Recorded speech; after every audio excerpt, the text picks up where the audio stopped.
नमस्कार, प्रणाम। श्राविका की रसोई में आप सभी का स्वागत है। चलिए कुछ नया सीखे। इस सीरीज के अंतर्गत आज हम जानेंगे सचित त्यागी के लिए गन्ने के रस का काल क्या रहेगा। गन्ने में से रस निकालने के बाद 2 घड़ी बाद अचित होता है, मतलब रस निकालने के 48 मिनट बाद अचित हो जाता है। और गन्ने में से रस निकालने के बाद से ही 2 प्रहर बाद यह रस अभक्ष्य बन जाता है।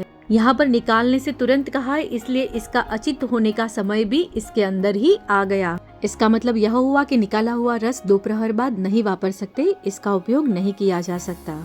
उदाहरण के तौर पर समझे तो दोपहर के 12 बजे निकाला हुआ रस शाम के 5:45 बजे तक चलता है। इसीलिए सचित त्यागियों को एकाशना बियासना जैसे तपश्चर्या में के वर्षी तप के पारणा के दौरान यह बात का खास ध्यान रखना होता है कि 12 बजे निकाला गया गन्ने का रस 48 मिनट बाद अचित होता है, उसके बाद ही वापर सकते हो। और निकाला हुआ गन्ने का रस 2 प्रहर तक उपयोग में लिया जा सकता है, उसमें उसके अचित होने की 48 मिनट भी शामिल है। इसका मतलब यह हुआ कि अचित होने के बाद लगभग 5 घंटे तक उसका उपयोग किया जा सकता है। वर्षी तप के पारणा के दौरान समय का विशेष रूप से ध्यान रखना चाहिए। पारणा के दौरान सुबह से ही रस निकाल लिया जाता है, इसकी वजह से यदि ध्यान न रहा तो पारणा में भी अभक्ष्य रस आने की संभावनाएं बढ़ जाती है, इसीलिए समय का अवश्य ध्यान में रखें।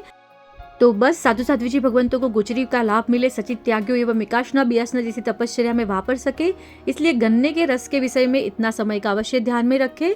साथ में आप घर में नॉर्मल यूज कर रहे हो तो भी अभक्ष्य होने के काल का अवश्य ध्यान में रखें, क्योंकि अभक्ष्य होने के बाद उसके रंग, गंध, रूप, रस में बदलाव आ जाता है, वह खराब हो जाता है, इसलिए स्वास्थ्य की दृष्टि से भी हानिकारक है। तो समय का जरूर से ध्यान रखें।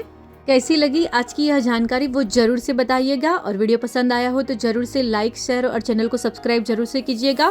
फेसबुक पेज को फॉलो कीजिएगा, इंस्टाग्राम पेज को भी फॉलो कीजिएगा। पूरा वीडियो देखने के लिए आप सभी का आभार, धन्यवाद, प्रणाम। आपका दिन शुभ रहे।